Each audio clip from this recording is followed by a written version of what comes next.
Well, that's not. Andrew, are you able to hear us? Andrew, and so as you get started, he was like the hand sanitizer clean. You've got Never your mute know on. a boy to be so clean, No, on and this he's one like, now.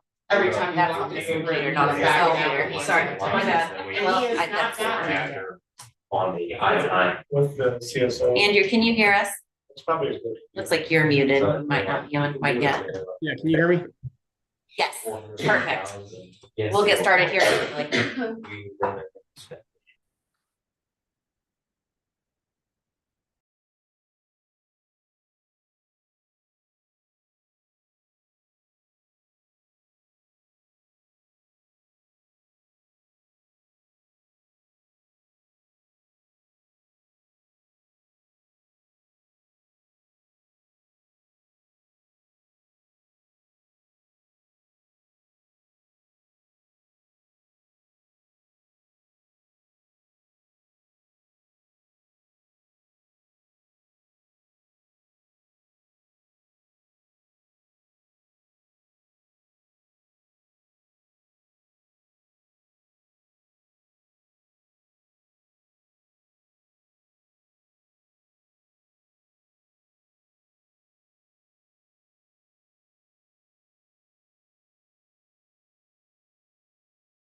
All right, we are live. Our sound appears to be working.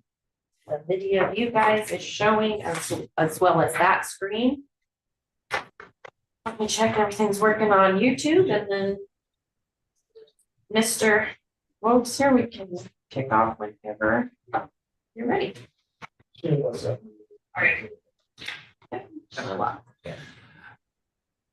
Good, I guess, evening, everyone. We'll go ahead and get the March 5th Appropriations Committee meeting started. We're here today to talk about our capital budget. I've had some discussions with both the mayor and a little bit with Brossard. Is he on the line? Yep, he's on there. Great, Mr. Brossard. Andrew, welcome. Hello, everyone. How are you? Guess the auditor had a emergency, so he won't be here today. One of the things that Mayor and I talked about previously was the need for a longer term look on our capital budget plan. And she needs some more time to get that pulled together. We've been putting off the capital budget approval for quite some time now. This is really gone. We didn't approve our capital budget, did we? This is normal time though, we do. We were been waiting on the figures from the auditor's office and then. Normally though, I thought we had this done sometime in February. My apologies. Okay. Yeah, typically February, March has been our goal. All right. But at some point in time, we would like to take a longer term look at the larger projects that we've got to look at. for our city overall. And mayor's aware of this and conversation that we have. And we need at some point to sit down and have that conversation. And Christina, you had mentioned sometime. Well, so we're gonna go through some of it today. Okay. And I think then we can go from there. Great. I will just turn it over. All right, well, good afternoon, evening, everyone. Appreciate your time. So the focus of today's meeting, the agenda, we will go through 2025 capital. I do want to give a little bit of background on some of the documents in front of you, a little bit of the process, just for folks for the public who may be interested in learning a little bit more. We, based off of the conversation with Councilman Wobser, obviously each year what you'll see in the booklet, we've been providing for the last couple of years a 10-year outlook of our capital plan, but obviously on an annual basis, something changes. In the booklet, you will see projects that are multi-year projects, some that are individual things that are funded through the capital plan, and we receive reimbursement from grants on an annual basis. And some of them that are placeholders that we don't quite have enough information to determine what the cost is going to look like or the specific time frame. So as we look at it, then we will also try to talk about some of the big projects that we as an administration are talking about, thinking about, keeping on our radar, and working to gather information then to go over with all of you. So just wanted to include in here a reminder of the City of Findlay strategic goals: a safe community, a well-run city government, caring government, thriving business environment, an attractive place, and an active community and a connected city. One of the things that you will notice that we added in the capital plan document this year is the second column says Findlay Forward strategic goal. And so we just tried to note if we felt that it tied back directly to a specific goal. So the process on an annual basis, our teams go through and work with the administration. They put forward their requests based off of the needs of their department. And then we go through and sit down and discuss it with them, tweak it, say, hey, can you wait another year? Can you share equipment with somebody else? Can that piece of equipment may not work for you right now, but can it be passed to another department? Trying to maximize our items. Additionally, again, you'll see sometimes we do set aside money. So you might see a project in there that in year one, and that's why those project sheets are important. In year one, it's just setting aside money for design or bidding or construction. And so we have it multiple years spread out over time. So you might see a project going over multiple years. Additionally, even though you guys approve the capital plan at the beginning of the year, we manage, and you'll see the letters throughout the year where we will do certain things right up front that we need to get if there's something that has a long lead time, or resurfacing, different things like that that you saw last night. We went ahead and put it in the annual program, setting aside the money. We will do drawdowns on the account throughout the year as revenue comes in, so that if there might be items that we'd like to buy this year, but if we really have to push it to next year, if revenue starts coming in lower, we can adjust and kind of use that discretion. So just because you authorize it doesn't always mean that we're going to move forward with it. Additionally, for the citizens, as a reminder, we allocate 20% of the income tax collections directly to our capital improvements each year. So in the spreadsheet, you have it shown by department, and then across the top, it shows the different funds that money are coming through. One thing I want to point out, when you look at the water and sewer fund, those also have line items showing their operations. It says annual operations in there, but that gives you then at the top, your starting balance for that fund. The expenses then are totaled at the bottom of anything coming out of those projects. Some projects have money coming out of multiple funds. So being able to show it in that way gives you a comprehensive look of the individual project, but also the impact on the funds.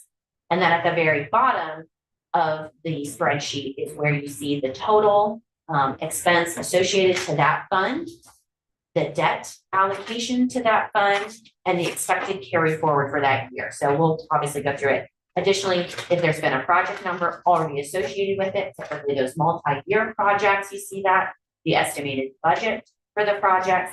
And then on that far right column, you'll see any appropriations that have already been made, as well as the corresponding ordinances. This is the working document that we use throughout the year. So this is what Jeremy is using to track things. This is what we keep an eye on. And so I just wanted to kind of go over how that operates. I also wanted to provide some high level. Since 2019, we have spent about $82 million investments in our capital items. So as you can see, about 10.1 million has been invested in maintaining existing facilities, updating facilities, et cetera. 10 in equipment, 3 million in our debt services across the fund. This is for the capital fund. And then special capitals, those are things that we may give to other projects. If we did a grant, for example, the Safe Defend, that's listed as a special project.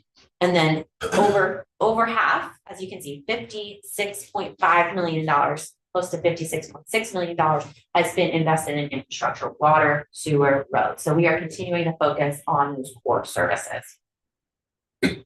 We also have this, and I'll put this online as well as share it with you. So I'm going to go through it quickly. I apologize. $33 million in capital projects out of the sewer fund, again, primarily in water or sewer lines. You'll see the debt service that is being paid out of that fund continues to be a good debt ratio for the fund. And again, that's over a 6-year or 5-year period. Similar for the water fund, you can see the capital spending is much lower than the sewer fund. Again, that was because we knew the fund was not in great shape. So we scaled back capital investments until we got the ship righted. And now we're looking at the master plan and we'll be implementing that, which we'll then have to look at, do we take on some debt to cover some of the capital investments long-term? Or do we look at, which it is currently debt-free or will be in the very near future, that's in there. We could look at taking debt to help alleviate that, or rates adjustments, whatever we need to do to be able to make the appropriate capital investments while maintaining that enterprise fund. So additional considerations, obviously when we're looking at this, our key priorities are maintenance of items, keeping them as long as possible, right? You don't need to necessarily replace the road if you can repair a road. So different things like that our team really tries to stay on top of. One of the things that we are working on and are hoping that the auditor's office will work with us on is establishing a debt policy, taking advantage of our cash position, obviously maintaining that to keep the investment income coming in, and looking at how we can leverage debt. As a city, we're able to get favorable ratings, typically less than what is currently able to be made in interest. So what should our policy be? What are appropriate thresholds for our revenue to debt ratios? And how do we make sure that we're utilizing that wisely while also keeping buffer to make sure we're managing the finances of the city well. Additionally, we continue to, I know we've talked about this the last couple of years, but we continually are looking at our fleet. One of the things that is beneficial with our departments doing those kind of task force or strike force teams is equipment sharing. Obviously, we're tracking that through the auditor's office. I appreciate their help in making sure we keep track of anything appropriately, but making sure that we don't have equipment that if we're out on a site and the water person is out doing work, helping a team out, that then we don't have a piece of equipment in another department that's unnecessary sitting there. So we've been asking our departments to kind of track, hey, how often are you using this? How many days a week are you using this? Can we consolidate or not replace a piece of equipment, in a couple of years, make sure we're using that wisely, as well as cars. Every time I'm signing a registration for a car, I'm going, who needs this car? And why? We have a lot of vehicles. And finally, if you recall, in 2023, our team did a facilities assessment. Those were in those capital booklets where we went through and looked at all of our facilities and did an assessment of those. Our teams are currently working to update those for 2025 so that we'll continue to have a good idea. Right now, our facilities overall in good shape. As you know, we've been maybe making lighting improvements here. We did the bathroom project at the gym last year. The next couple of years, we'll be upgrading restrooms in this building is part of our plan. The largest property that we have concerns about in the next couple of years is the public works building. And that's something we've been talking about probably since I've been around. So it's about 7 years now that we've been talking about that. So that's a big project that we're working on to kind of figure out different things. All right. One of the other things I wanted to mention, because we talk about, hey, we're bringing in all these grants. That's great. We're leveraging our cash position. We're taking it, utilizing the state and federal resources that are available that we've paid in tax dollar wise.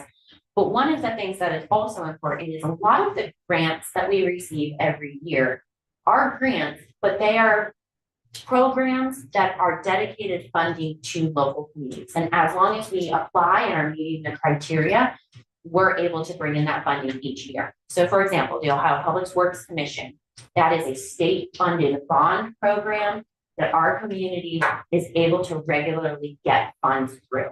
Additionally, Jobs Ohio, obviously, when we're doing economic development projects, we're able to leverage the revenues coming in from the liquor tax.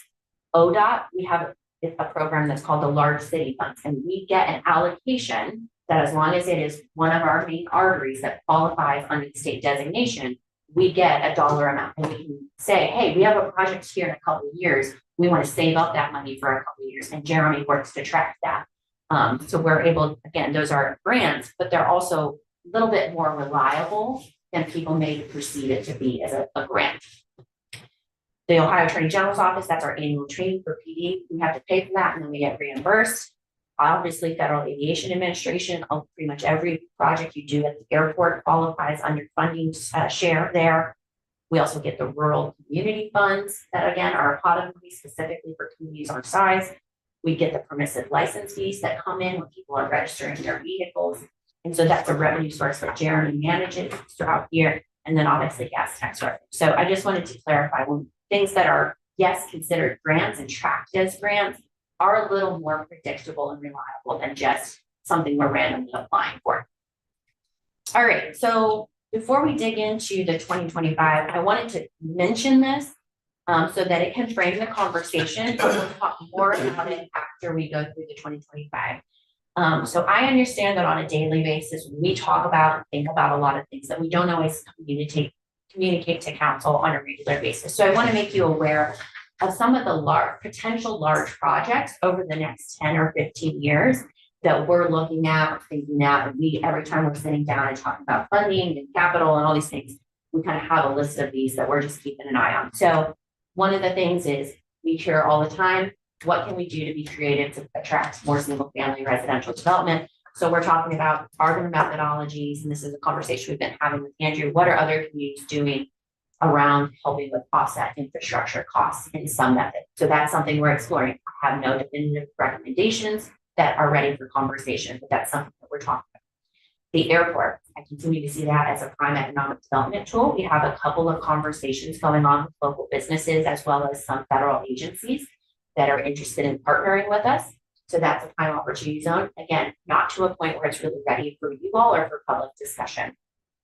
Southwest corner of 9975, as you know, we implemented the TIP in that area so that we can work with developers to implement some infrastructure. So I'll be coming back to you all to look at a development agreement and potentially taking on some debt. But again, because of the development agreement funds would cover that debt service, not count against our credit, and be able to get those projects moving. So once we have a rough frame for the development agreement, then I'll be coming to council to have that conversation. Again, kind of with the airport, a new business park potential. So that's something that those kind of tie together. The downtown recreation area, what if additional investment looks like there. 9975, that's an area where we have, it's part of the 9975 interchange, also a preliminary design to put a pedestrian multi-use path over the interstate, similar to Orange Township down outside of Columbus, Delaware area, to connect those two sides and bring the cube connectivity and the diamonds connectivity to the west side, where we see their potential development opportunities. So again, something that would be able to be help funded through TIP revenue and development agreements. Riverside Pool, our pool is getting quite old. And that's one of those things that, we just keep maintaining it, and our team does a wonderful job. But if we have a pipe break underneath that pool, it's gone. And so that's one of those things we just kind of keep our finger on. Tiffin Avenue is going to be a big project over the next couple of years that we're working with the state on. Obviously, with that being US 224, the state will be working with us very closely on that. But that's a prime corridor that we see opportunity to really kind of clean it up, work on some of the access management, work on some of the safety concerns that we have. So we are working right now with a firm to get the safety study complete through there, but that's a potential significant project that we do also believe that there are some state programs specific for large projects like that that we would qualify for over and above our senior funding. And then I put this last item on there just because it is one that we always talk about. Our current raw water line from the reservoir to the water treatment plant. It's in great shape. We don't have any concerns about it, but that's one of those low risk, high criticality items. And so we have talked that in an ideal world, having a backup raw water line or a secondary raw water line would be great, but that's easily an $8 million project. So that is not a high priority item, but something to keep on our radar. All right. With that, the 2025 capital fund request, I wanted to provide a breakdown. Again, $13.3 million is specifically infrastructure investments. We do have the $606,000 of debt that is being paid directly out of capital, about $1.8 million in different facility improvements, as well as $1.7 million in equipment. So of the infrastructure portion, actually it's of all of it, correct? Correct. Of all of it, just looks like infrastructure because of the lines. Those funds are broken down with $9.5 million coming from those different grants or programs that we have been able to nail down, and $3.7 million is local funds. This year's revenue projections for the capital fund specifically is about $5.3 million, which you'll see. That is the same exact number as last year's projection. Similar for water fund, again, emphasizing infrastructure is the primary thing, minimal debt, some facilities, some equipment. Again, we're keeping their budget pretty small until we get things, the long master plan complete. And the majority of this one is local dollars because a lot of this is equipment items that are just necessary for the department, not huge projects. Can you back up 1 second? Yeah. On the screen before that, when you said something about income being 5 million, you lost me. Yeah, so if you look on, we're gonna go on the actual spreadsheet here in a moment. The revenue projection from the auditor for this year is about $5.3 million going into the capital fund. So That's we have, the 20% yes, of the, okay, Correct. 20% of the. yeah, the 20% allocation Is 5 about million. 5.3. Okay. Yeah. On the sewer fund, I know I'm rapid through it, so please feel free to interrupt. The sewer fund, again, 6.9, and the infrastructure, water lines, equipment, and then 400,000 in equipment. That's about 50-50 split. All right. Any questions before we turn to the capital booklet? So you guys all have a paper copy in front of you. I'm going to hand it over to Jeremy to start going through it while I try to bring this up. And actually, Andrew, any comments so far? I was planning to give the floor to you at the end, but I don't want to avoid you if you have something to share. No comment at this point in time. Yeah, I will talk. I will say this. I know there's a lot of focus on debt in any community, but the amount of debt that you have on being paid out of this this revenue source is impressive in terms of the low amount of it. And so that's obviously you're going to be looking at some projects in the future, but and similarly on the water and sewer side. So I don't think that you're a community that's annual debt service heavy on an annual basis, but we see places that are much worse, obviously, than sort of where you're at. So I don't think it's ever a concern for you right now. Andrew, just since you brought that up, you obviously said some communities are in a worse position, but can you mention what is a kind of target debt to revenue ratio for a community our size? When it comes to water and sewer systems, you see them, very heavy. Sometimes in the 25-30% of revenues. They're just systems that need a lot of capital, right? And on the debt service, on the general fund supported side, if you will, 7 to 8% of revenues is sometimes where we see folks. You have a great capital plan. I want to commend you for that because you do a wonderful job of spending on. You look at that the pie you had up there in terms of what you've done over the last, I don't know, it was 5-7 years, whatever it is. That's an impressive amount of capital to do that a lot of communities would be in awe of that you haven't gone into a lot of debt for. So job well done, Beth. Awesome, thank you. I didn't even plan that, so thanks, Andrew. It's really mainly Jeremy managing the spreadsheet. All right, I'm going to try to bring this up on the screen real quick. So you said this is a 10-year capital plan. Then Jeff, you were talking, you want to go longer. What were you We talking about like trying to get to a 20 or something, or what is the thought? I just want to incorporate the things that we know we're gonna have to replace in the future. Major expenditures. So, Water, okay, so we're good. sewer. So I think there's just hope that some of these larger items that I kind of mentioned are on our radar get added in here, and that is certainly our goal. And one of the things you'll see is with the booklet, as you start looking some years out, there are some large items that we have placeholders, but not a specific dollar amount yet.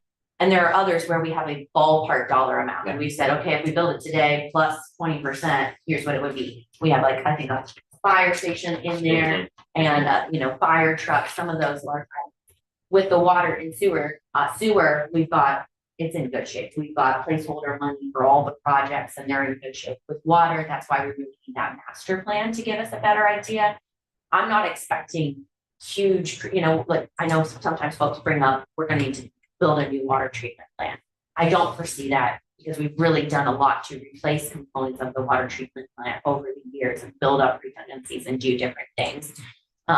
So I think by having that more robust will be beneficial. And I know the Water and Sewer Committee is really deep diving in that. So on the specific capital plan, I think still room for improvement, but a lot of things are still just unknowns, and you're not going to have, you can have placeholders, but you're probably still 3 to 5 years out being able to project a number. So we'll continue to work on that.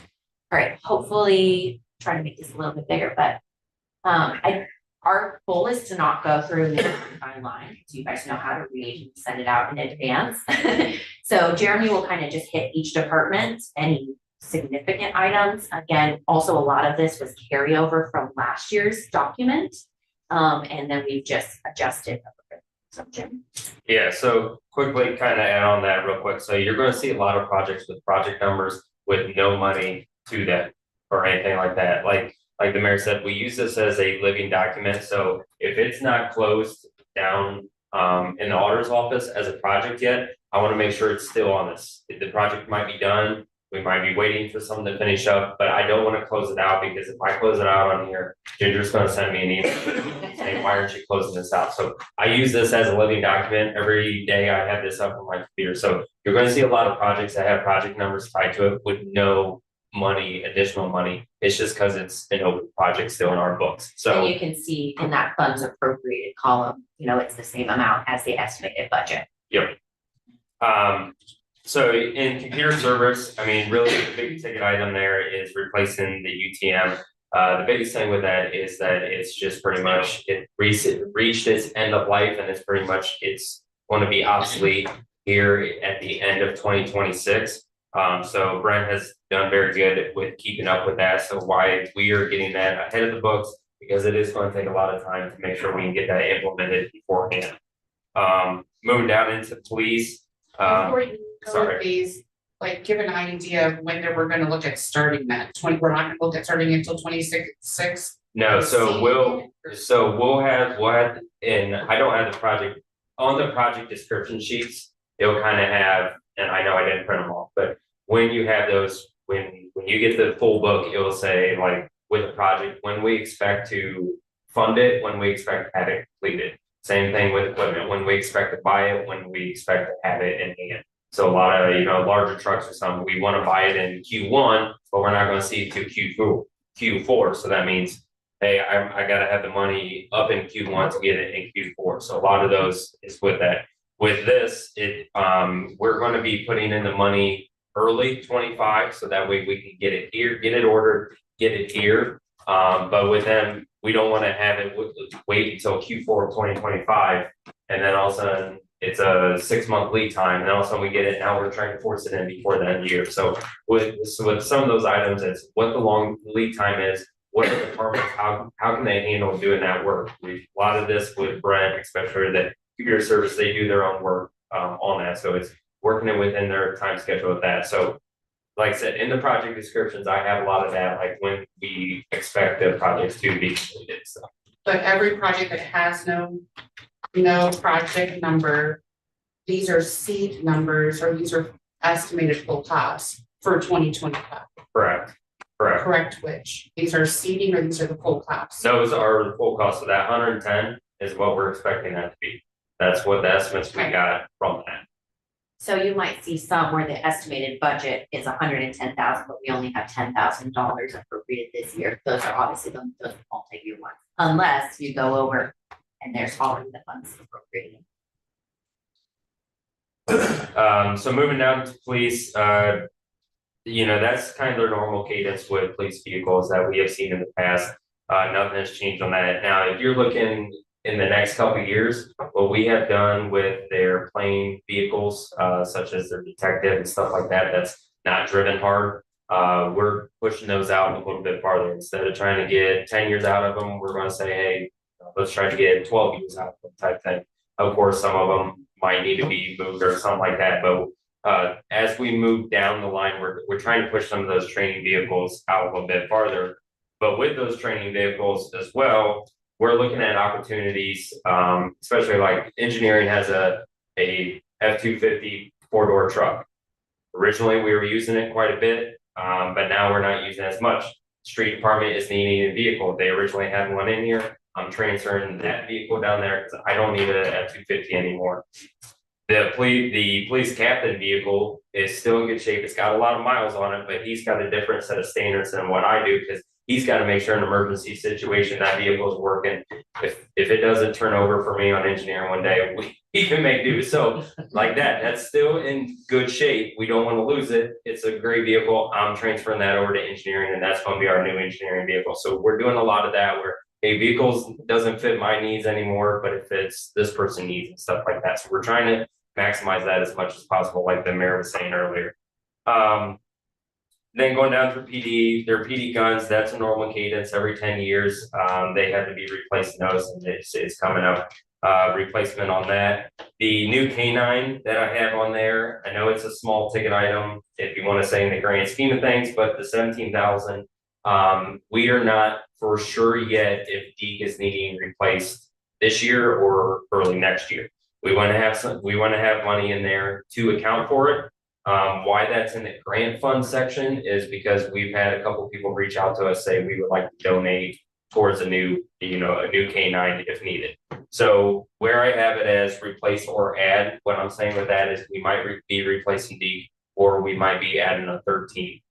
And again, we don't want to have a dog or a K9, 24, 25, and 26. We want to make sure, okay, we'll order at the end, if we need it, we order at the end of 25, it's actually going to be 26. So that way we kind of stagger them out a little bit as well. But with that, with planning wise, I want to make sure we have the money set aside. So if Deke does need to be retired, we have money set aside for the bill for that.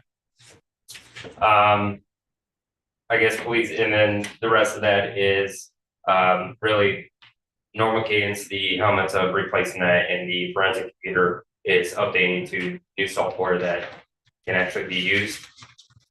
So the forensic computer is no longer compatible, was going to not be compatible anymore with the system, so we have to get a new computer. So on PD, this 518, that's what we're gonna see this calendar year. That's what you're gonna bring to us, Yeah, 518 grand. Yeah, that's if we spend it all in 25. So like for example, one of the vehicles, say we don't purchase one of the vehicles and we wait until 26, it'd be pushed, but that would be your maximum amount that you should be seeing. Did we get the purchases done on vehicles last year? Yes, Yeah. Okay, so these are still 2020s, we're still dealing. Right. Yeah. Moving down to dispatch, some of the big ones on that, and it's been on there for a while. The mobile command center, we're still going to keep with the bumper hook. I know there was talk about using a mobile unit, such as a drivable unit. It's just knock on wood, we don't use it enough to make it a drivable. We have plenty of vehicles, pickups that we can use it. It's going to be the same size. There's actually companies out there that make just command centers. So that 4 bumper hook that has everything hooked up. Now, the stuff that you guys approved last year for the command center, it was like the equipment, all that stuff will be transferred over. So that's helping out on some of that cost. So we're not throwing all that stuff away. That is, we made sure when we did that last year that it will carry over because we knew this was coming. The 911 upgrades, that is a statewide upgrade, and pretty much we have to upgrade it because our system right now is going to be obsolete. So they're getting that upgraded because of new updates to the 911 next gens.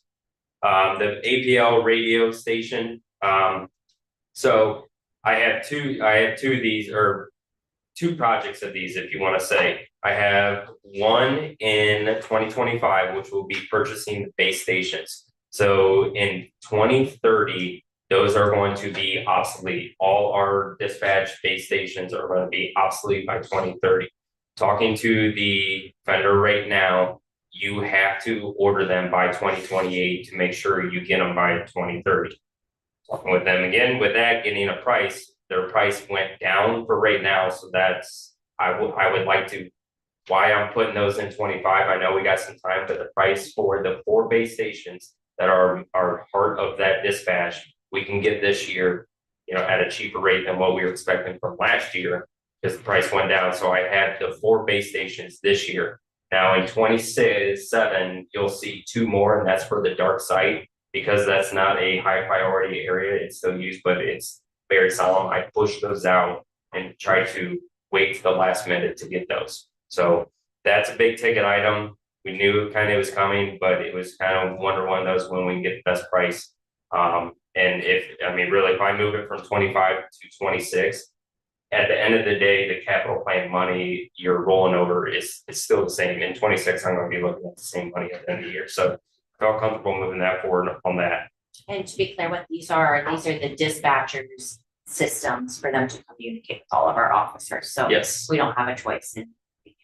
These are located throughout the city. There's 4 of them. So there's 4 in this building, and then we have 2 at a Where those dispatchers actually sit. Yeah. And dispatch from. It's their whole computer the system. whole thing. This isn't, it's all right here. Mhm. And it all communicates with the county then too. It's the whole, Statewide. marks, it's the whole thing. Is this radio tower that the county's putting, does that help us?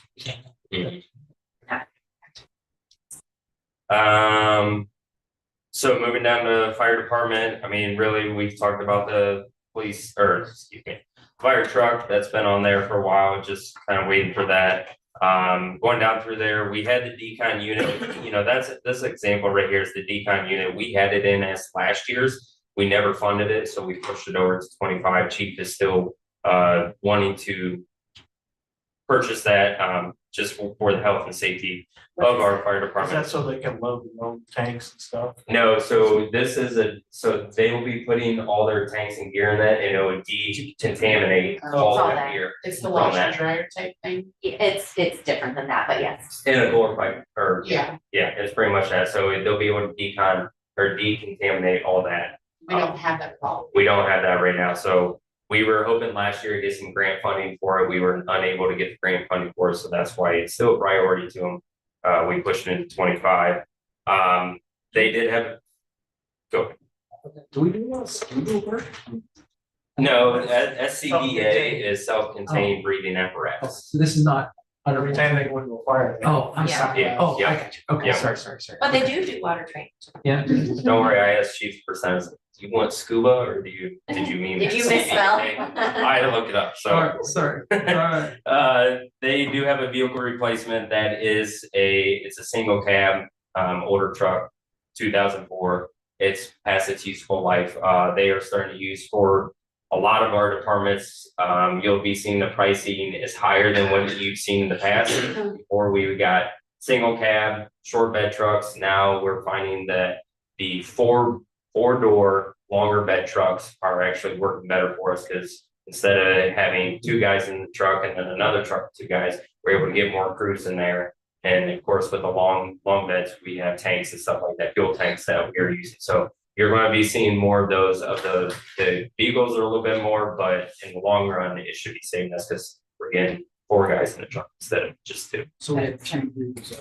Yeah, that's our goal, is hoping we can be reducing the amount of vehicles out there. We don't have 2 trucks sitting out there for 4 guys type thing. And it makes it, we're trying to get more consistent across the city for our mechanics, as well as then when if we do end up passing equipment to different departments, we It's the kind of, same type of it's the same vehicle. type of it's easier vehicle for and- Repairs, getting parts.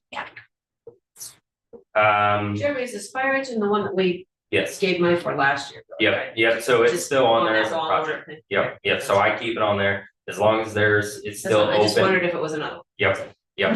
But it's No, it's got that's no right. more fire trucks for a Yep, while. as in it's last year. Yeah, well, I saw the ordinance number out here, but I was just. Yep. Is there a date that that's supposed to be? Is it this year? She's hoping this year, it sounds like they might be able to, but we haven't got confirmation on that. You know, he's a kid with a new toy, so he's wanting to. Get it as soon as possible. So moving down to engineering, I mean, the GIS has been quite a few year, extensive, but once we got into it, I found that the information that we have on there wasn't exactly correct. So. We, you know, the water lines, for example, we had 400 lines that were either duplicates or triplicates within our system. So when our guys went out there, they looked and they see 3 different lines and they didn't know which one was live and which one was dead. We were finding a lot of those. So this, if we're putting this much time and effort into it, I want to make sure this is usable for everyone, for fire, for police, for street department with signs, traffic signals, all that kind of inventory. We can do all that. We can do asset management, all of that, and all that kind of stuff. What is happening? It is a long time because we are sending plans to our consultant, and they're pretty much having to go plan by plan, CAD file through CAD file, and make sure what is on there is updated. We have our field crews also with tablets and their phones. If they find something, they can track on their phone and GPS it and say, hey, the valve that you show 150 feet that way is actually right here. So they're recording that, and that automatically gets sent to myself and our consultant, and we're able to adjust that. So that way, like I said, it's a usable piece of information going forward.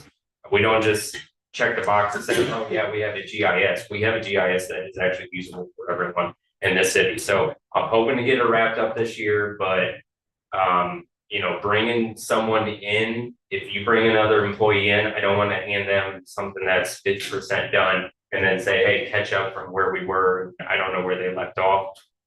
So it's an ongoing thing that you guys will be seeing, but in the long run, I think we'll be very happy with the product that we will have. And a lot of those have been ongoing, the rest of them have been ongoing projects that are going to be wrapping up this year. Going forwards. Going down to rec functions, the generator that has actually was just completed a week or 2 ago. So it's still a live project, but it'll be wrapped up. The money has already been spent on that. The compact tractor that she has there, that's kind of one of the bigger ones that she has on there. But what that is we have a field groomer that we purchased a couple years ago. The old tractor that we had, compact tractor that we had is too small for it.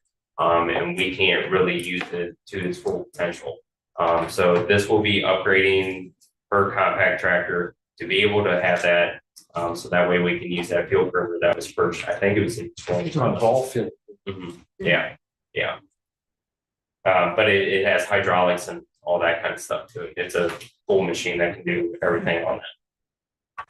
And then the low radiant heating, that's kind of another one of those that we're hoping to control the temperature a little bit better in the cube, because right now we have no insulation going up into the ceiling. So in our winter and our summer months, you see a lot of heat loss or cooling loss, vice versa on that. So we're hoping with that, that's going to reduce some of our energy costs that we have in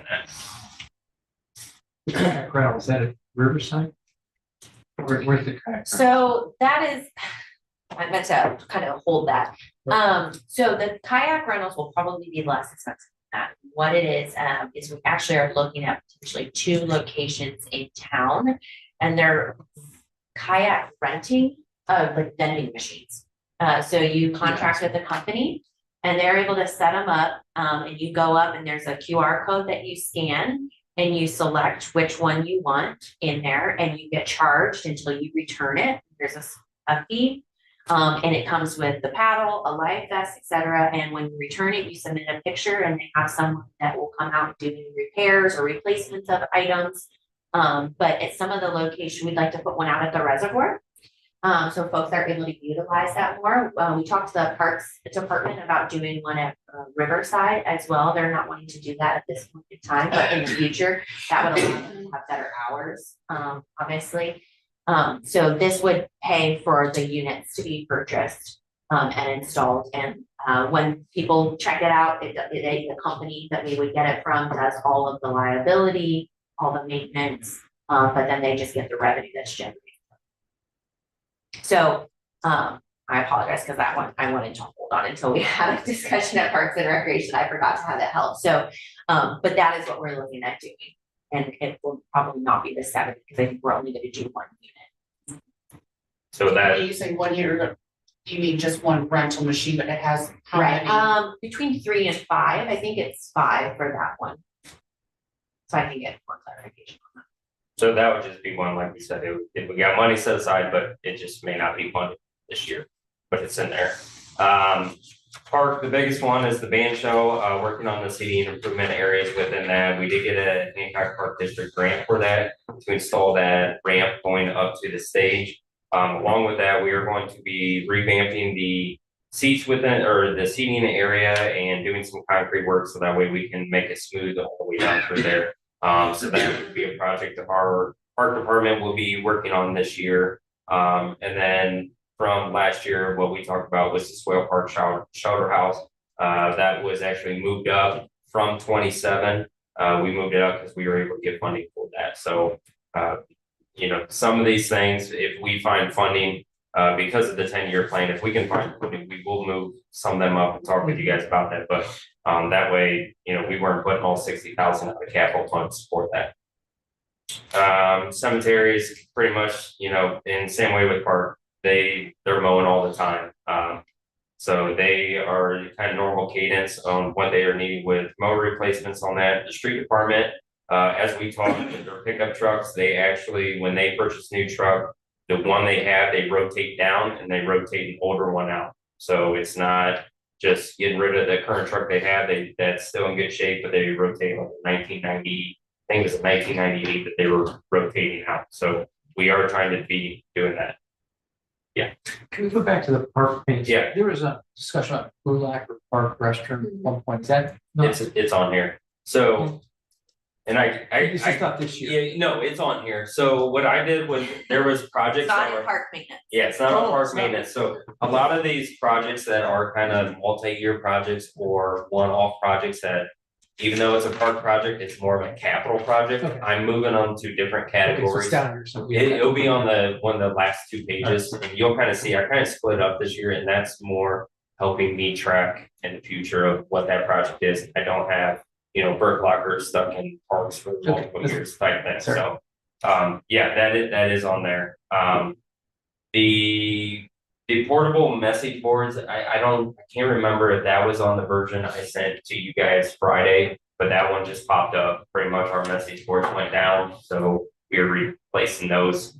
So that is one I added on. I can't remember if that was there. What is the portable message board? Just pretty much the Message board. message board you see out on the street. That says like.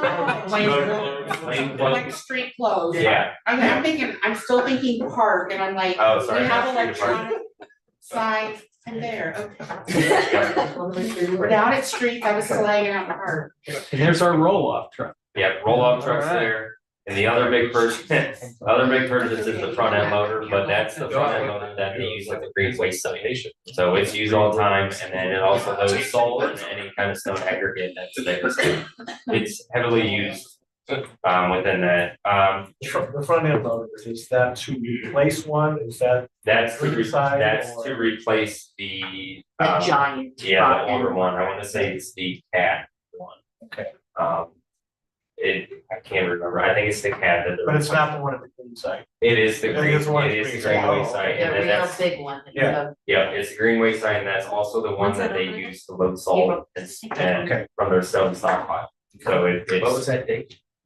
I think April 1st. That's what I think I heard. Somebody else asked me Kathy that. said. Well, sorry, I know It it's should not be- capital plan, so. it's I on the asked, so I website. thought, so while he's saying something else, so. yeah, you're good. It's on the website, but I think I heard Kathy say earlier it was April 1st. Traffic signal, really the projects, those are multi-year projects just because traffic poles. One day you can get them in 6 weeks, next time it's 8 months, so depends on what day it is, I think. Kind of ask you why I should start a pole manufacturing business, but the traffic signal equipment, that's a normal one we have in every year. That's to buy just miscellaneous signal heads and stuff like that that are putting up out in the field. Wire trailer, our old one went down on that, so that's purchased a new one, but our fab shop's actually going to fab it up, so all their wire can be on one trailer and they don't have to have it on a truck over here and a truck over here. It's all gonna be on one trailer and everything. Well, that, so that would be nice once we get done. The airport, that's another lifelong project, it feels like at times, Ginger. Yep, just because FAA, I feel like moves pretty slow on closing out documents. They're another one, take 6 months, 6 years to close out documents type thing. So I have to keep them on there, so I know that the project's still. Biggest one that money just went through on that was the runway 725 construction, rehab of the construction that was just approved on that. So we'll be getting started on that in the summer. And then airport, just like sewer and water, we have master plans that we are working on right now for. So that's going to help us here in the upcoming future, next year with that plan. You're going to be able to see a lot of stuff come out of that for airport, water, and sewer. So that's going to help us out with long-term planning as well. And the master plan is required by Yes. FAA and ODOT. And when will that be done? It'll probably be done next year, probably middle of 26. It's probably an 18-month process. But yeah, in order for us to get funding from the FAA, we have to have it on the master plan for them to say, okay, yeah, you had it right here. It's on a piece of paper. And we're only gonna spend 27 grand on it this year? Yeah, because the rest of it, that the 522 is FAA grant funds that we can utilize. Yep. The last one was done like 25 years ago. Yeah, and we've fulfilled everything on that, so we pretty much have to roll over to it. Amanda's like, I'm reading this and your dad's name is all over it. That's cool. I want a copy. So rolling over to water now. Oh, now I gotta change my scale.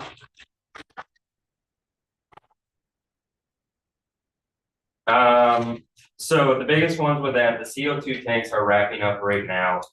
They should be up and running here, I would think in the next month. The generator replacement project. So with that, we sent that out to bid. We did not receive any bids. What's happening is it's got a lot of electrical, a lot of foundation work to it, lifting and moving a large generator. No one really wanted to be the full GC or general contractor on that because it wasn't enough for them to really make a good profit for the amount of time that they were spending on that. So we're working right now to get the tanks at least removed because that was a big hang up for a lot of people on that, to get the tanks removed on that. So that's going to be moving forward. So we got the generator here. We had the e-housing here.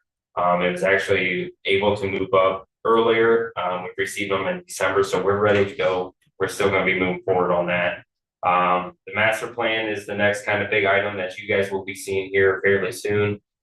We have chosen Arcadis for that. Very good firm. We had a lot of good firms that entered into that, and we had good interviews. But ultimately, we chose Arcadis, so they are getting a price right now to us. As soon as I get that price, we're going to get them rolling. They said it's going to be about a 12-month process for them to fully shoot that out. And with that, like I said, with the airport, that's going to give us a long-term plan for water to see what it looks like. And they'll be looking at the revenue side as well. So billing rates and stuff, they'll be analyzing with that. As you just want a couple of things I want to point out, because we'll try to go through this with the water team committee discussing in more detail, is the revenue, the 12.4 is pretty much spot on with what we had projected for the revenues to be. Again, this is the operations are also shown in this. That's the total What are you fund. looking at? I'm sorry, read it. At the one front, at the very top, Okay. the revenue where, so it says water, so that's the water fund in total. And so the proposed revenues for this year are 12.38. Our carry forward was the 8.4. Then as you go down, you see the water annual operations expenses in here. So then as well as their debt service. So when you go to that bottom line, that's showing you the total fund transactions. So just Yeah, this. wanted to point that The out. sewer, stormwater and water, I have to treat different because that's the overall fund, so I have to account for the operating costs within that to make sure we have an accurate account for all that. Going down to water distribution, a lot of water lines that we are putting in, like we talked, it has been pushed off for a couple of years.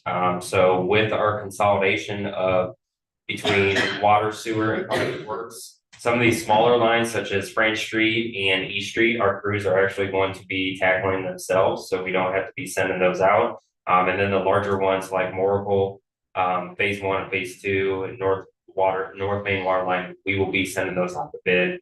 But a lot of this, we're trying to just get in a cadence with resurfacing on that. So there are a lot of projects moving forwards for that.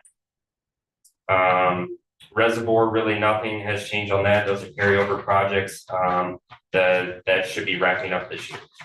Do you have backer truck on there? Oh, yep. So Didn't we do something with the backer truck? that was the sewer large backer.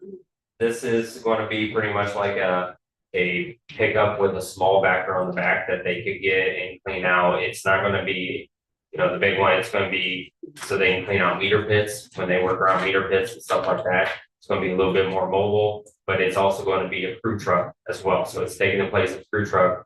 Utility billing will be able to use it. Water distribution will be able to use it. So multiple departments within that will be able to use it, but it's just going to be a little bit more mobile going forwards. And water distribution doesn't have a backer, it was only. They have a large factor that was purchased. No. The large factor that's the same size as sewer stays at water. Last year, we purchased one for sewer. So sewer has 2 of them. We purchased a new one for sewer.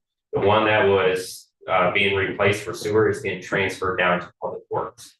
So we still have that piece of machine in the city, but it's just getting pushed to another department. That's the new. The old one from sewer. This new one, small backer, it's going to be a pickup with a baby backer in the back. Yeah. The floor. But a nice one. It's gonna be a pickup with a dirt bike. Powerful. It's a rainbow. Jeremy, how about West Park? Are we done? Did we loop those water lines at West Park? So that's what the Oracle phase 1 and phase 2 is. Okay. So phase 1 is out the bid right now. Phase 2, as soon as I get money approved in July, or it gets sent to us in July and I get that approval, I'm gonna send out phase 2. So hopefully we can go phase 1, phase 2 and be wrapped up because Lima Avenue is gonna be resurfaced in 2026. So I gotta push all those to get. So this calendar year, you think? We'll get the lines in this calendar year. We might have to finish restoration stuff in 26, but I have to have They'll that have pressure. They'll have pressure by the end of the year. Yeah. I have to have that road ready to pave in 26, early 26. Beecher Street, is that the entire street, water line? No, we're running that up. So Beecher Street, we had a couple main breaks on that just south of Hollybrook area. We're paving Melrose. Close to my house. Yeah.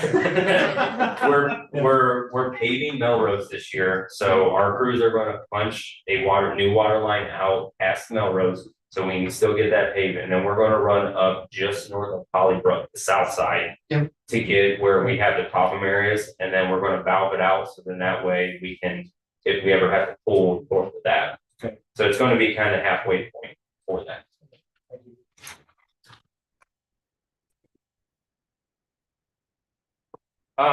Sewer department, you're going to see a lot of projects on there. But what that is, like I've talked with a couple of you, we've been working really hard with our sewer department, with all of the sewer televising that they're doing, that we're doing, long-term control plan on addressing some of these areas that are needing sanitary repairs or replacements on that.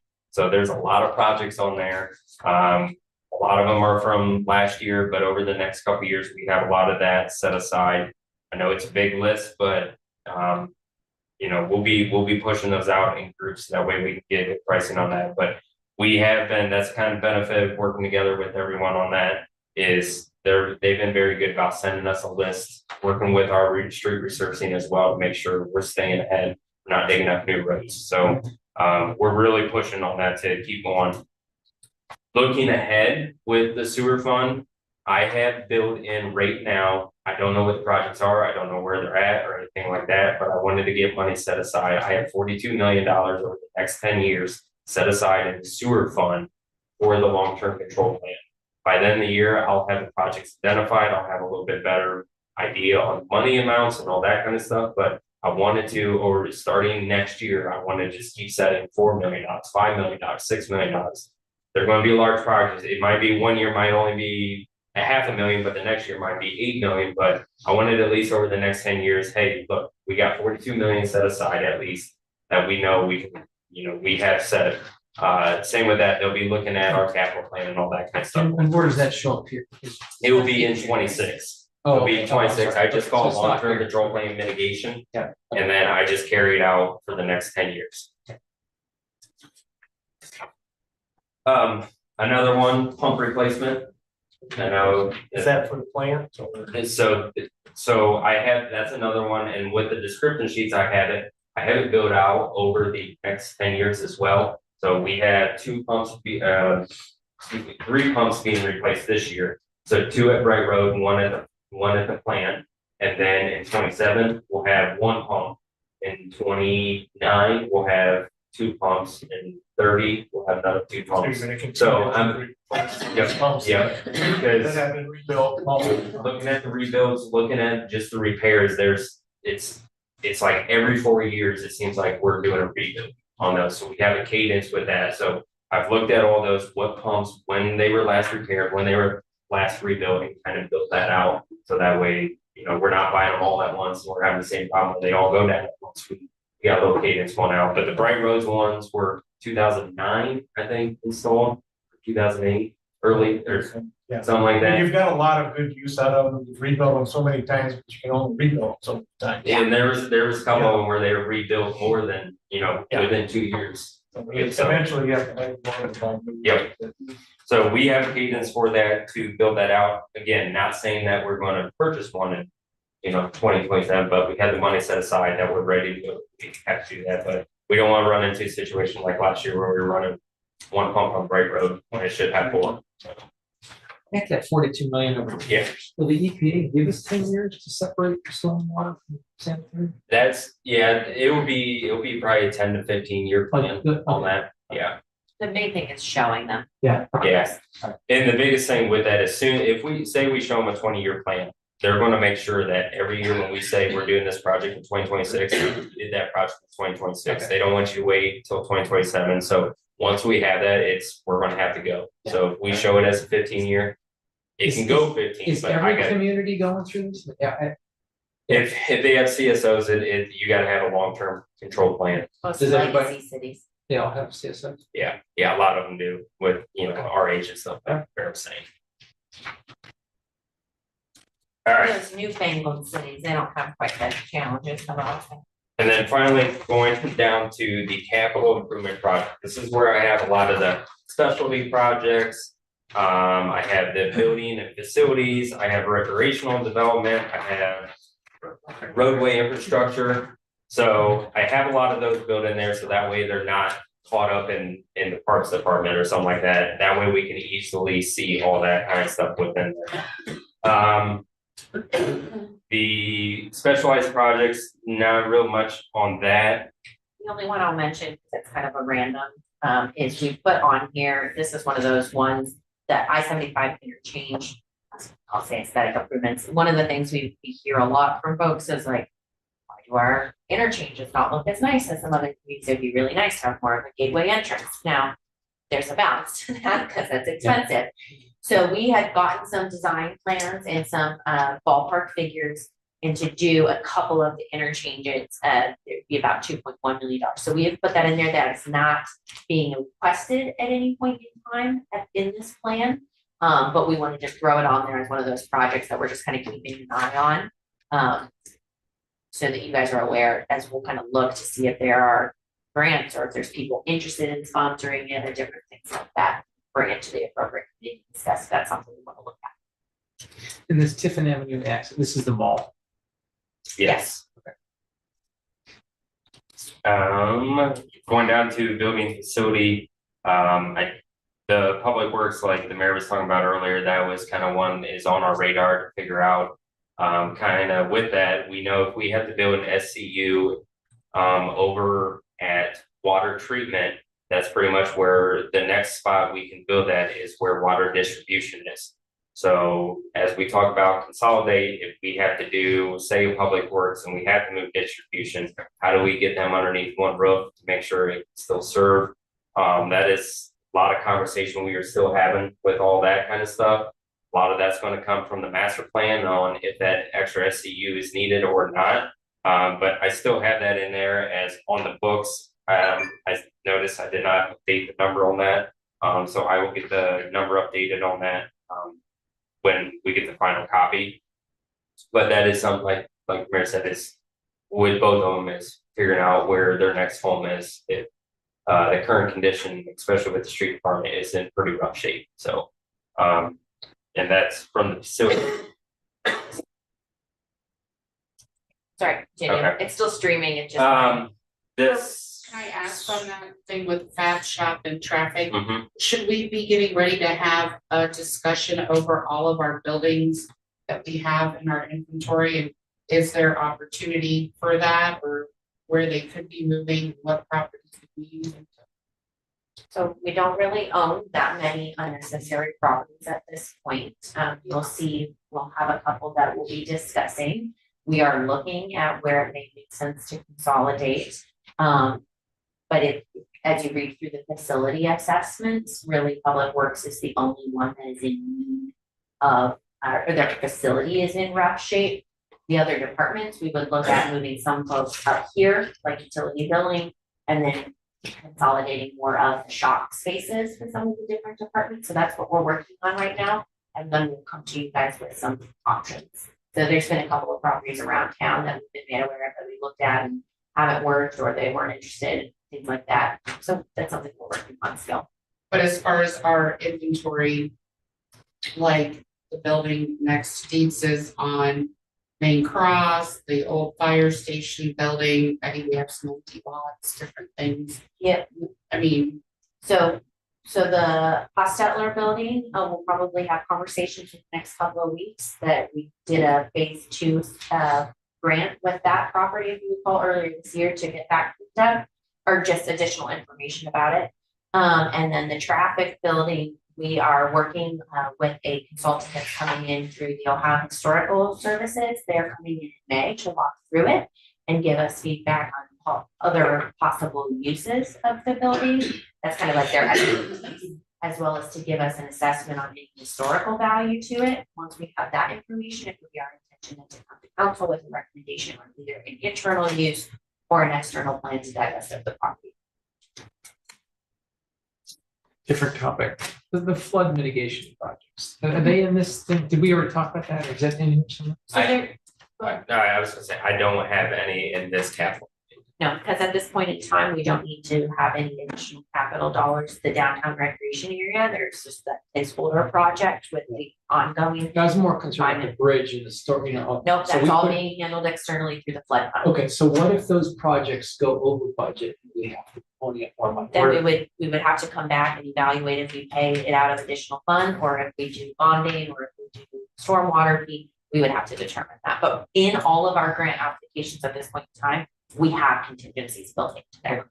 And everything as we're working through, we still believe that. Why we'll did be that under money the come out threshold. of general fund, not out of the project stuff? Because that just would have been a really big hit to this, and we had the money set in. So kind of one half, how's that state go? Yeah. Six one, so then the other. Okay. And then a couple other ones, like the seating area renovation at the Diamonds, having drainage problems, ADA access, so it's looking at that. Another one of those, not saying we're gonna be spending all that, but we gotta figure out what we're going to do moving forward, especially if the minor league team is very successful up there. We wanna make sure that we keep them rolling up there. Municipal building upgrades, I'm expecting a floor a year, so that's gonna be a multi-year project.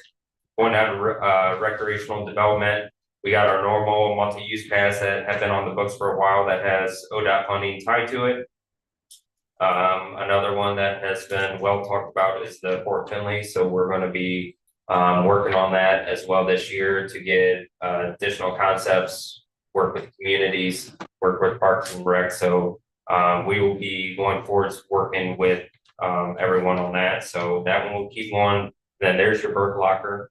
Right now, with the estimate that we have, this is putting a restroom, pretty much, it's a 2-room so there's family style, but there's 2 of them, restroom, that will be going out there. It'll be at the Burke Locker.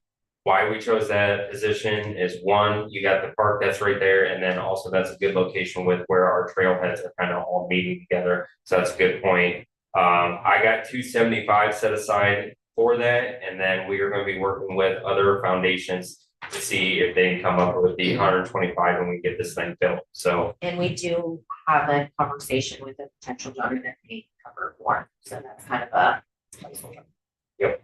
On what you do. On the Brook Locker. Burke Locker. On the Melrose multi-purpose, did we end up getting the funding for that? That's the Yeah. Melrose to Yep. Bright Road. Yeah. So we do have all the funding for that one to move forward to do that. Correct. And then explain a little bit on the Lake Cascade 6th Street improvements for the 1.2. So that was a TAP application that was submitted last year. What that is pretty much running a multi-use path from Lima Avenue down around to Emory Adams on 6th Street. And then finally roadway infrastructure, that's pretty much, that's our normal cadence on that is resurfacing. You have our ODOT projects, that's where we are using, so if you see the Han, Melrose, Broad Avenue, Han, Lima Avenue, any type of that's ODOT's title name for that, so that means there's some kind of ODOT fund that's tied to it. The Blanchard Street Bridge rehab, what I have set aside for that this year is going to do a analysis on that, so that way I can send that into ODOT to get funding, and they'll pay 80% of the engineering cost. And then once I get that, then I can submit that plan into ODOT the following year, and they'll pay 95% of the construction cost. So I was always trying to just jump ahead and go straight to construction and use the match, but I think this way it's gonna be better. I'll go engineering and then go into construction. So I do have that built out for the next couple of years for rehab on Blanchard Street. And then 2 of them that I have added is the Bright Road and Sandusky Roundabout. We are still looking at doing that one. You're howling already. And so that Necessarily so, yeah. from a traffic study that we did down through there, it shows it will improve that without using the signal. We will better flow of traffic through that. And another area that we are looking at is Lake Cascade Western. It's kind of a weird intersection.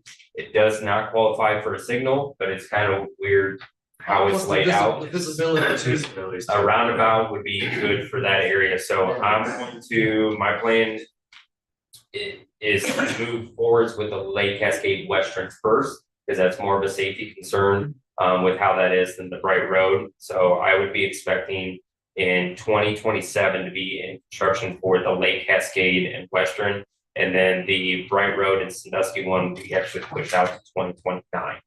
But I wanted to get that one, that was kind of popped up. We did a study with that. We had a firm do some conceptual drawing on that on the Lake Cascade and Western, and actually fits in there pretty well. So The Bright Road, Sandusky, how would that impact the Greenway Trail and all of that stuff over in that area? it won't. It's within the. Yeah. It's going to be pulled to the southwest a little bit, but we do have a conceptual drawing on that for it.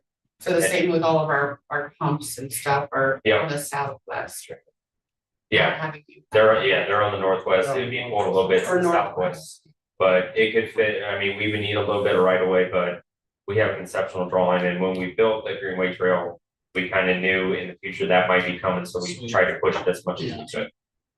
How about the multi-use capital, like Sixth Street, Lake Cascades over to Emory Adams, that whole, is that? Yeah, that's the Yeah, Sixth Street. That's the Lake Cascade Sixth Street improvement. That's a TAP application that I sent in. So go to the previous recreational development. And these numbers, when you give them, when you're doing tax and all that, we're still looking at 2.5 for our portion, or that's 2.5 for the project and the TAP might cover. So the 2.5 is what the project estimated cost is. And then like in 2029, you would have to look and you would see, I got capital funds, large city funds, sewer funds, stormwater funds, all tied to that. So that's the project cost, and then you gotta look at alternate years. But in the project description sheets, I'll have all that laid out, or you wouldn't have to keep the. Yeah, the Sixth Street. Jeremy, I apologize, I've got to go to a conference call. No, you're good. I tried to cut it down. No, you did a really super job. Randy will finish out the meeting and kind of recommendation. Okay. Thank you. Any concerns, any changes? I think for me. Okay, very good, thank you. I realize this is not popular, but 568 bridge. It's in Yeah. terrible condition, it's that, I mean, I know that's, So Here. it's this year, so they're Oh, it gonna is be this year. doing that bridge, so right where we sat that new pedestrian bridge, they're doing that one. And then the one just west or east of 236. So in between Okay. 236 and 237, they're doing that one too. Okay. So that's why I'm pushing Greenway Trail 3 this year, because when they're closing down 568, I wanna be in conjunction with Greenway Trail. Well, at the same time. So they've been working with me on that, and they're both ODOT funding, so we're gonna be, should be in conjunction with Greenway 3. At the same time, they're gonna take be. that close down. Uh-huh, Yeah. uh-huh. But yeah, that's for sure this summer. We do try That's to why they think did ahead. the 224 and 237 traffic signal, because that's the nature of the route. So that's why they threw that up. Okay, All that, retention. Are we gonna be right next to that, 568? We will, but we have enough clearance Yeah. through there. Is there gonna be a guardrail to keep people from? We have enough for runoff Just distance. don't jump in. With the grade, we're not gonna be up above the ground, we're gonna be pretty much level with the ground. But we have to follow ODOT's standards on that, so that you have to have a certain runoff distance, so if you get off. It's not a straight drop, you have a flat level that you're supposed to be able to run off before you. But then we'll have the boardwalk system again, down to, you know, where that barn is with the old windmill in the trees, we'll have a boardwalk system from there to the ditch, which will turn into a pedestrian bridge and then back to a path. I know there's a couple, where there's one house that You have to the get. path's gonna be right. Yep, it's gonna be right at his front door, but his fence is actually within the right of way. We've worked with him, we showed him his plans, I've met with him. Couple trees on it. Those 2 big trees will have to come down, but we're working with him to get additional trees planted somewhere else on his property. We had to get some temporary right of way and stuff from him, but he's signed on already. But we met with him, he's good with it, so. With all of these projects, a lot of them are standard things that we do, some of them are some great things we're looking at doing, but when we're looking at our deficit spend, we're really not seeing our projects out for 2 or 3 years. How, like, and there's also some projects in here we looked at that you haven't spent the money yet on them, right? So is there possibility of allocating some of those things, since we have some of those projects since 2021 haven't looked like they had any movement. Some of them are little things, something little, for instance, was Martin Luther King, 15,000. I mean, there's little things in there that are considered. So the 15,000 for that was a grant from an outside, that was from the Community Foundation. On a couple of the projects, $629 on 212, 236, you know, that's been waiting for 3 years. We're resubmitting for the annexation. We've got to move on that. We expect them to approve it because we have documentation from the state saying we cannot do a signal there. So we think that'll move forward. A lot of the other projects are similar in things take multiple years, right? And so even if we say, hey, we're starting a project this year, this project might not get executed for 2 years. On the funding itself, when we look out, you know, we provided you guys the look forward. And that's why we keep some carryover, we have some buffer, we're conservative on the estimate that they budget off of.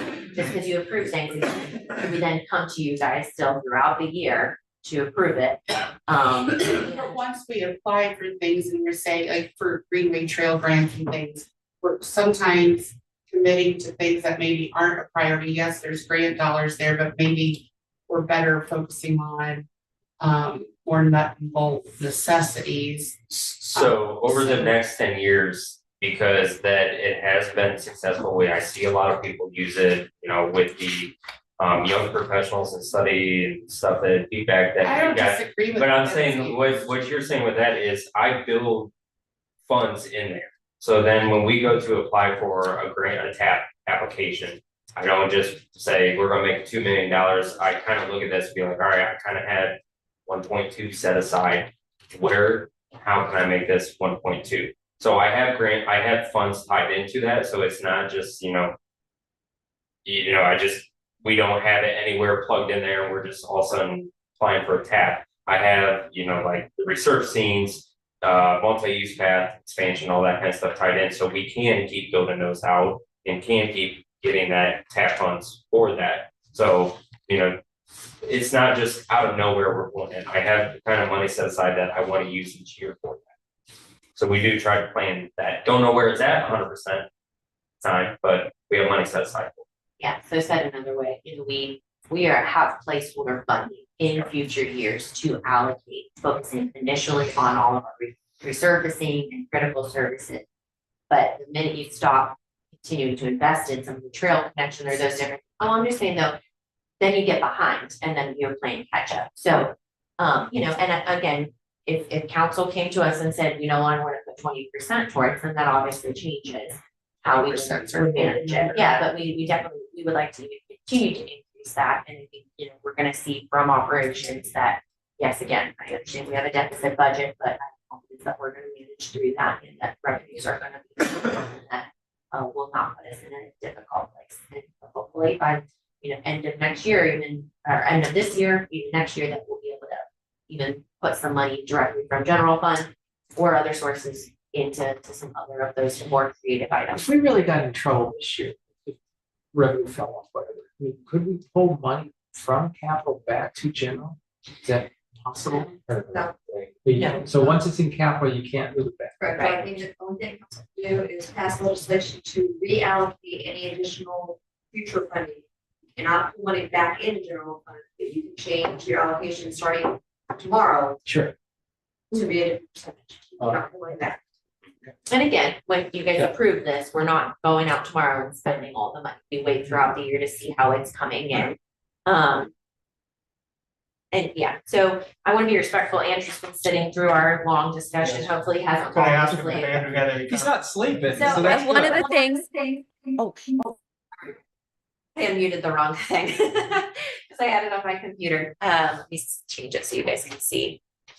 One of the things, I apologize because I know hopes are wanting to be here for the discussion. Andrew, we just wanted to have you kind of touch base on things you're seeing other communities do, any feedback you have on our current processes, as well as you touched a little bit on debt ratios. And I think I sent you some other notes. So I'll just turn it over to you if you want to take 15 minutes and then we can have questions or whatever. We'll go from there. Yeah, I mean, like I said already on the debt side, I think you guys are in good shape. I know there's items that you're thinking about in the future. I don't see that as being a concern relative to your credit profile and your credit rating. So what they're going to be looking at there is mainly deficit spending for operations, and so they understand when you use cash to pay for projects, and you've got a great history of doing that. So again, their biggest concern is when they dive down into it, what are you spending money on? If your deficit spending if it's operations, that's going to be a problem. But your ratios are in great shape. So, I mean, you've got room to move depending on what the capital plans or needs are for the community. And as you prioritize that, I think the fact that you guys do a very detailed 10-year plan that not many communities, go into that much detail, so that you should be committed for that as well. In the past, we've talked about TIFs, and you guys have started to implement those and utilize those as a tool on the commercial side. What we've seen a lot of on the residential, it's chewing up all of my time, to be honest with you. Across the state, there is this trend of using residential TIFs to support single family. And communities have different goals with that. Some are looking for adding the product of starter homes. And so they're utilizing that with developers to try to get the infrastructure in place, utilizing tax increment financing and also new community authority revenue. And again, a new community authority is a designed area that allows for the application of an additional charge. And oftentimes it's a millage charge. And we're seeing an awful lot of that now across the state to promote housing. We've got a few communities who are, after the going way back to the fiscal crisis and land banks started to become a thing. A lot of communities, and I know you don't have one, but have utilized land banks to take care of, dilapidated or unused properties and starting to recirculate that back into their inventory.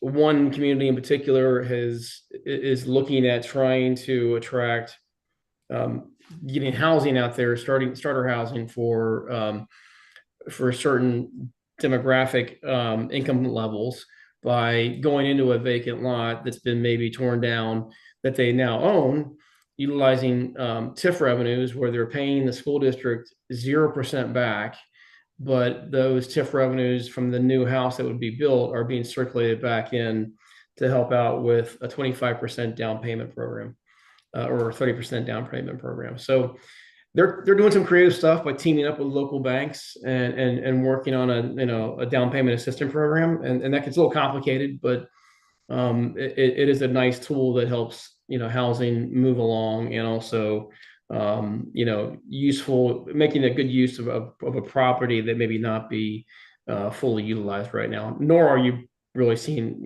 revenues off of it, either property or income taxes. So I'll stop there so I can take a drink of water and see if you guys have any other questions on what I just said. Andrew, you mentioned the operational deficit spending, being something that folks look at. Obviously, you've kind of looked at our general fund operations and expenses, our historical performance. I guess any feedback on that? I say this all the time, and I find it amazing that local governments are not mandated to do a 5-year forecast when they mandate it amongst school districts. So I would just tell you, as you're looking at, operation wise, you've got a great capital plan, 10 years, do the same on the operation side so that you can see what the impacts are relative to, union contracts, when you go into labor negotiations, and you can, in that way clearly articulate to the union, say, this is, if we do this, this is where this forces us to. It forces us to either, you have options, cut back your allocation to capital or have to go out for a levy, things of that nature. I can't stress that enough in terms of making sure that you look at that on a long-term basis as well. We do 2-year, right? So we do a 2-year budget. We only adopt Right. We don't currently do a long-term forecast that's shared publicly. We do some stuff internally to keep an eye on it, primarily because I recognize that because we have proposed a deficit budget year over year, the outlook in 5 years is not great, right? But then when you look at historical performance and how we've managed it, it's different. So we have a different approach than a lot of communities. And, I know a lot of communities have a balanced budget policy. Well, one of the challenges in our community, and Andrew and I have talked a little bit about this, is a balanced budget policy forces you to budget to an arbitrary number. And in our community, that becomes very challenging because we don't want to make significant operational changes to a revenue number that may not end up being as what we end up performing at. So I think we're going to work through and show a couple of models, I think is how we're going to move forward. And Andrew and I haven't discussed that, but showing Couple models of what? Yeah. Of So 5 years?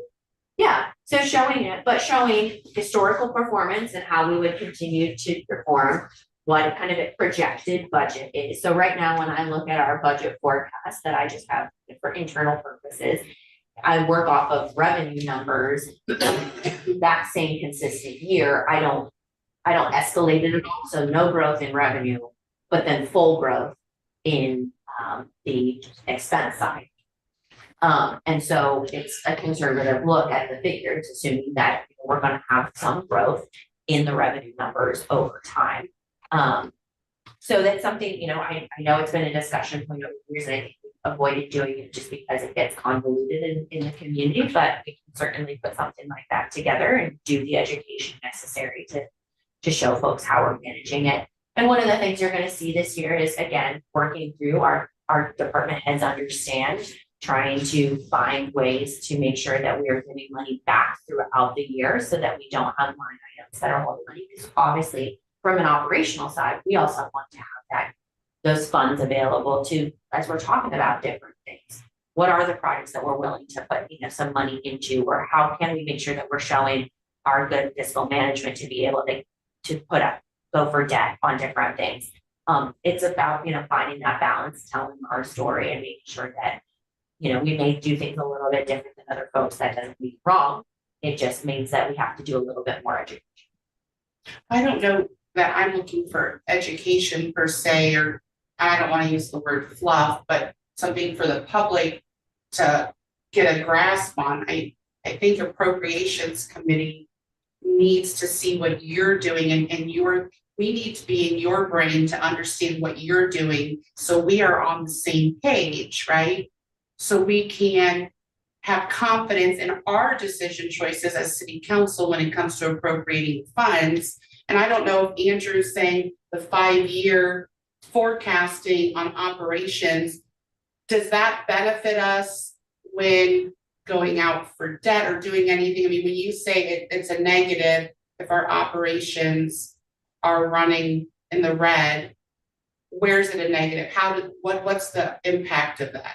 Well, the impact could be, it could be on your credit rating. Now, I mean, if you're out borrowing often, then that would be a concern for you, right? The red flags, if you will, are, you know, when they start to see deficit spending for operations, and that's when you get the phone call from Moody's and they say, hey, we want to have a deep dive with it to discuss what's going on. You know, if you can explain it, because hey, we took $5 million out of the general fund for this project, it was all capital related and it was designed that way, that's a different story, right? It's a one-time hit. So I just think that, you know, long-term capital planning obviously is great, long-term operational projections to make sure that, you know, if you're going to negotiations with your union, you want to be able to make sure you can afford it, right? Or else you're going to be going out to the public and asking for, you know, some sort of tax increase, or you're slashing up, you know, your programming.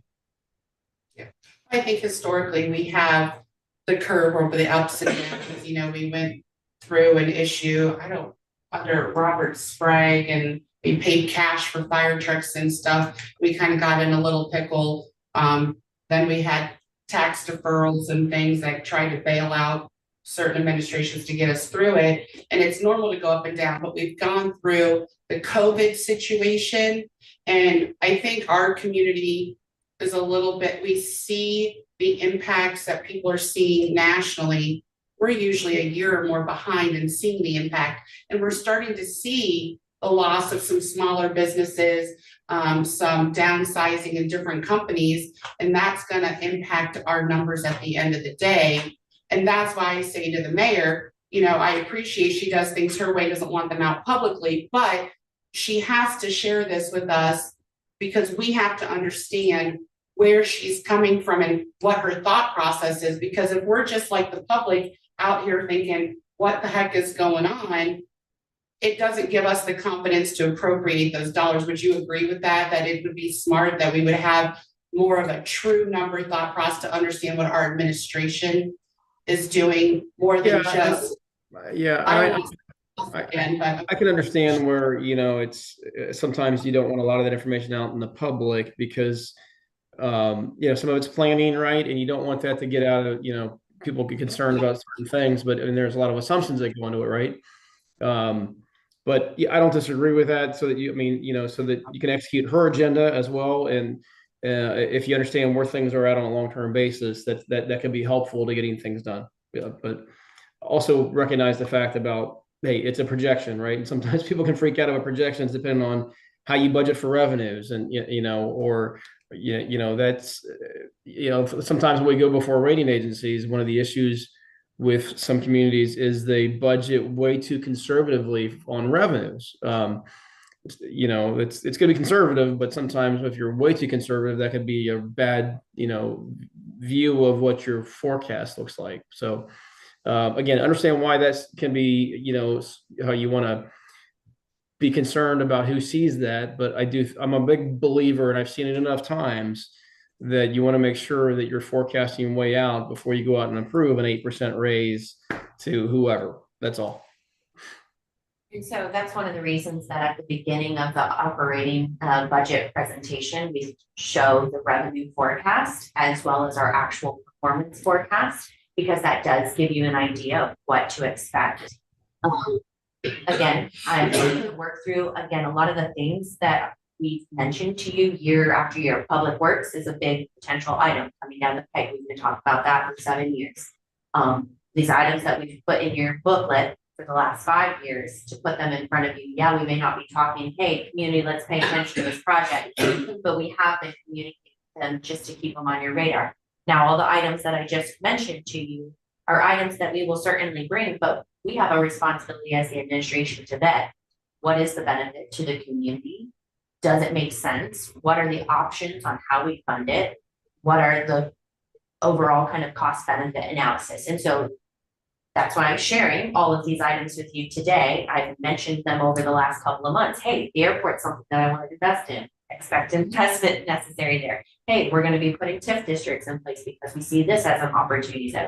But it's a big process. And so that's why we're kind of putting them a little bit at a time. And then now that we have some of these pieces in place, now we can put together more comprehensive communication to you guys to be able to make decisions on. So I see where you're coming from, and we will certainly take steps to better educate council so that you guys feel that you're getting a larger picture, but also then balancing how do we communicate it to the public so things are not misconstrued, which leads to, just misunderstanding of different stuff. So I appreciate, Andrew, any other kind of quick items before we wrap up? Not unless I missed something. Anything else you want to hear on? No, thank you so much for sitting in. Sorry for Thank you. Anytime. look forward to seeing you. All right, so I think we just Make a motion, a recommendation.